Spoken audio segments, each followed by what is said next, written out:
Shalom, damai di hati, saudara-saudara jemaat Tuhan. Jumpa lagi bersama channel YouTube Marturia Bukit Kasih Girian Permai. Kita akan menjabarkan trilogi pembangunan jemaat tanggal 4 sampai 10 Agustus 2024. Dengan bahan bacaan dari kitab Yeremia pasal 33 ayat 1 sampai 13 yang bertemakan Tuhan mendatangkan kesehatan dan kesembuhan. Namun sebelumnya mari kita berdoa. Ya Tuhan Allah, pemilik kehidupan ini, segala kemuliaan hanya bagi-Mu ya Tuhan, karena sungguh Engkau teramat baik dalam kehidupan kami. Di saat ini Tuhan, kami pun akan membaca sebagian dari kebenaran firman Tuhan di dalam Alkitab. Dan di dalamnya juga kami akan menjabarkan trilogi pembangunan jemaat. Dalam tuntunan kuasa Roh Kudus, kami percaya pembacaan ini, bahkan penjabaran trilogi pembangunan jemaat, bisa terlaksana dengan baik, bahkan kami pun semua ditolong oleh Tuhan untuk mengerti dan amat terlebih dalam tuntunan campur tangan Tuhan, kami mampu untuk melakukannya. Engkau memberkati hamba dengan hikmat-Mu Tuhan, dan curahkan Roh Kudus-Mu bagi hamba, bahkan kami semua. Ini kami yang berdoa kepadamu ya Tuhan Allah firman kehidupan. Di dalam nama Tuhan kami Yesus Kristus. Amin.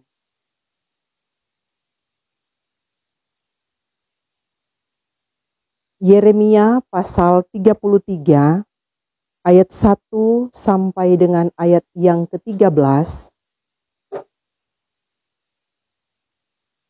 dengan judul bacaan Janji Pemulihan Keadilan Yerusalem dan Yehuda.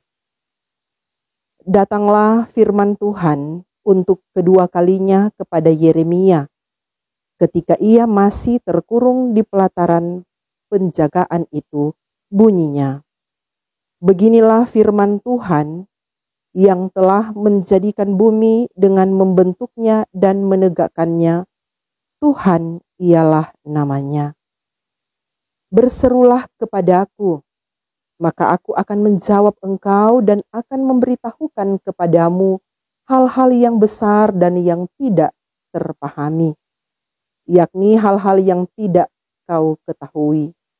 Sebab beginilah firman Tuhan Allah Israel mengenai rumah-rumah di kota ini dan mengenai gedung-gedung istana Raja Yehuda yang dirobohkan untuk dipakai terhadap tembok-tembok pengepungan dan pedang. Orang akan masuk pertempuran melawan orang-orang Kasdim dan kota ini akan penuh dengan bangkai-bangkai manusia yang telah kupukul mati karena murkaku dan kehangatan amarahku. Sebab aku telah menyembunyikan wajahmu dari kota ini oleh karena segala kejahatan mereka.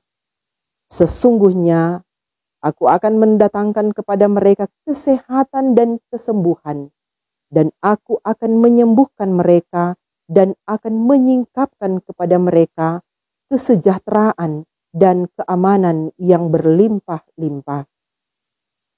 Aku akan memulihkan keadaan Yehuda dan Israel dan akan membangun mereka seperti dahulu.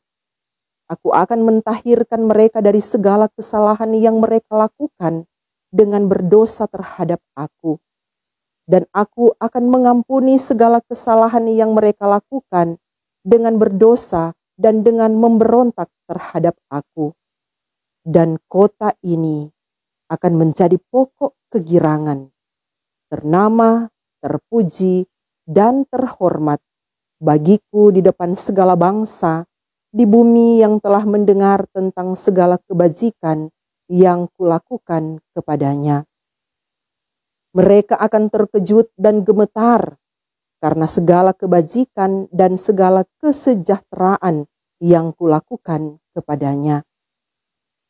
Beginilah firman Tuhan, di tempat ini yang kamu katakan telah menjadi reruntuhan tanpa manusia dan tanpa hewan, di kota-kota Yehuda dan di jalan-jalan Yerusalem yang sunyi sepi itu tanpa manusia, tanpa penduduk, dan tanpa hewan, akan terdengar lagi suara kegirangan dan suara sukacita, suara pengantin laki-laki dan suara pengantin perempuan, suara orang-orang yang mengatakan, "Bersyukurlah kepada Tuhan semesta alam, sebab Tuhan itu baik, bahwasanya untuk selama-lamanya kasih setianya," sambil mempersembahkan korban syukur di rumah Tuhan, sebab aku akan memulihkan keadaan negeri ini seperti dahulu, firman Tuhan.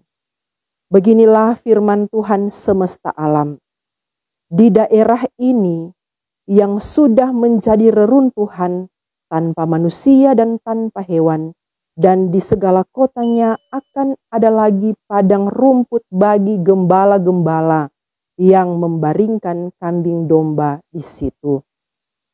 Di kota-kota pegunungan, di kota-kota daerah bukit, di kota-kota tanah Negeb, di daerah Benyamin, di sekitar Yerusalem, dan di kota-kota Yehuda, kambing domba akan lewat lagi dari bawah tangan orang yang menghitungnya. Demikianlah firman Tuhan. Saat ini saya akan menjabarkan trilogi pembangunan jemaat untuk tanggal 4 sampai dengan tanggal 10 Agustus 2024 dengan tema bulanan Gemim memperkokoh kemandirian dan keesaan. Tema mingguan, Tuhan mendatangkan kesehatan dan kesembuhan. Alasan pemilihan tema. Pandemi COVID-19 sudah berlalu dan Presiden Joko Widodo telah mengumumkan status COVID-19 kini menjadi endemik atau wabah penyakit lokal. Sekalipun efek kepanikan yang ditimbulkan virus ini sudah dapat diatasi, namun belum hilang karena tetap bermutasi sehingga tetap diwaspadai. Dunia perlu belajar dari pengalaman pahit virus ini yang telah menimbulkan masalah, melahirkan ketakutan, resesi ekonomi, kemelaratan, dan korban jiwa. Pengalaman di atas menegaskan bahwa masyarakat sehat adalah modal berharga yang harus dimiliki sebuah negara. Kesehatan adalah investasi yang tidak boleh diabaikan dan harus menjadi salah satu skala prioritas gereja dan negara. Indonesia sehat merupakan salah satu tujuan transformasi sosial untuk Indonesia Emas 2045. Demikianlah tekad yang digaungkan oleh Kementerian Kesehatan Republik Indonesia pada bulan Juni 2023 lalu. Upaya untuk mencapai optimisme ini disertai dengan giat membangun sistem kesehatan yang tangguh, penduduk berusia panjang, target stunting di bawah 5%, menuntaskan penyakit TBC dan kusta. Senada dengan itu, Menteri Perencanaan dan Pembangunan Nasional Suharso Monoarfa menyatakan tekadnya penduduk yang sehat menjadi target pembangunan menuju Indonesia Emas 2045. Bagaimana gereja melihat dan memahami bahwa kesehatan merupakan bagian yang vital dari pelayanannya? Kesehatan merupakan ranah di mana semua orang percaya harus menunjukkan tanggung jawabnya. Juga bagian integral dari iman kepada Tuhan Allah dan relasi dengan sesama serta lingkungan hidup. Kesehatan adalah kondisi kesejahteraan fisik, mental, dan sosial yang holistik. Mengabaikan kesehatan dan menelantarkan tubuh jasmani akan mengurangi kesempatan hidup dan meredukasi kualitas hidup. Gereja harus berkontribusi mencegah wabah yang mengancam kesehatan jemaat, peduli mendukung langkah pemulihan atau terapi, dan terus menopang dalam doa bagi mereka yang sedang sakit. Tuhan peduli dengan kesehatan kita. Dia menghendaki setiap manusia sehat, bugar, agar hidupnya tetap stabil dan kuat. Sehingga perenungan minggu ini dituntun oleh tema Tuhan mendatangkan kesehatan dan kesembuhan. Pembahasan tematis. Israel adalah bangsa pilihan Tuhan Allah.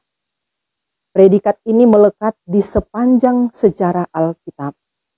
Mereka selalu diingatkan tentang predikat tersebut, namun dituntut ketaatan total baik pemimpin maupun rakyat. Yeremia menunjukkan dedikasi kenabiannya dalam mengatakan firman dengan setia dan juga dengan tegas menyatakan kemerosotan moral dan spiritual bangsa Israel. Situasi tersebut akan mendatangkan penghukuman Tuhan Allah. Tapi Nabi juga memberitakan tentang kasih Allah yang tidak terbatas. Karena itu, Yeremia pasal 33 ayat 1-13 menegaskan kembali tentang janji pemulihan Tuhan Allah terhadap bangsa Israel. Pemulihan menunjuk pada proses, cara dan perbuatan untuk memulihkan dari kondisi sakit agar mengalami kesembuhan. Dalam proses pemulihan ini, firman Tuhan Allah datang kepada Yeremia untuk kedua kalinya. Ketika itu ia berada dalam tawanan Sedekia atau Raja Yehuda, sementara Yerusalem dikepung oleh Babel. Yeremia tetap menyampaikan kebenaran firman Tuhan Allah, meskipun akhirnya dikurung karena bernubuat tentang kota Yehuda dan tentang nasib Raja Zedekia yang akan dikalahkan oleh Babel. Fisiknya terpenjara, tetapi Tuhan Allah tidak meninggalkan Yeremia.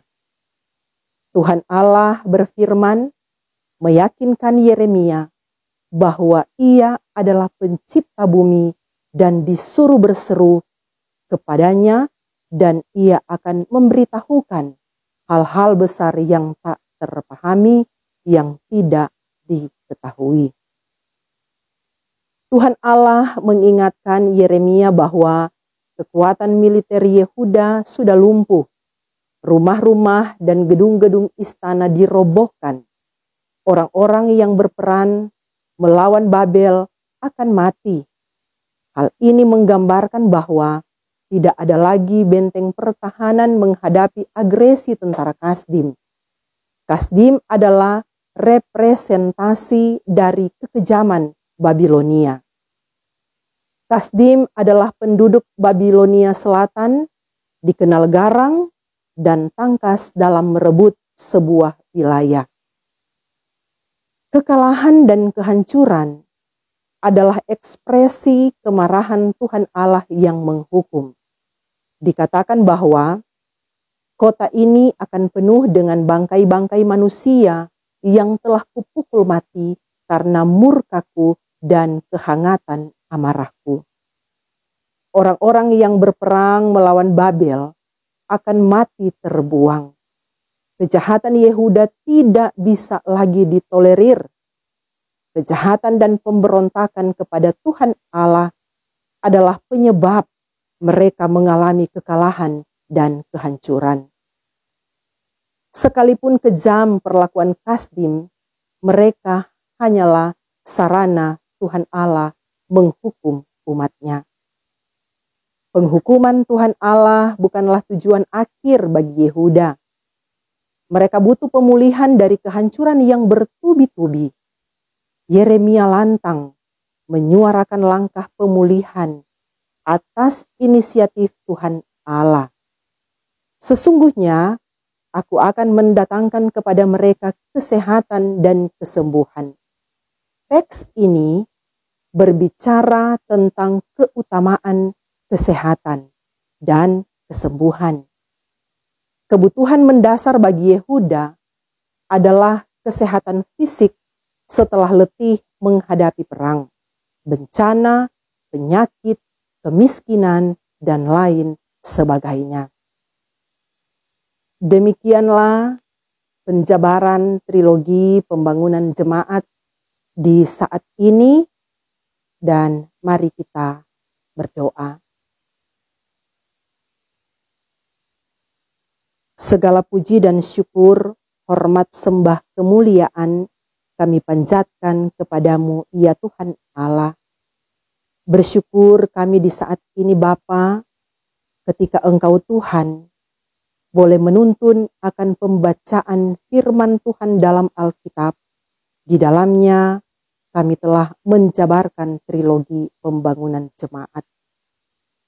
Biar kiranya Tuhan, firman-Mu ini akan senantiasa menjadi terang bagi jalan kami, menuntun setiap langkah-langkah kehidupan kami. Firman-Mu Tuhan menjadi kekuatan bagi kami. Terima kasih ya Tuhan Allah. Ini kami yang berdoa kepadamu. Di dalam nama Tuhan kami Yesus Kristus, Juru Selamat kehidupan kami. Amin.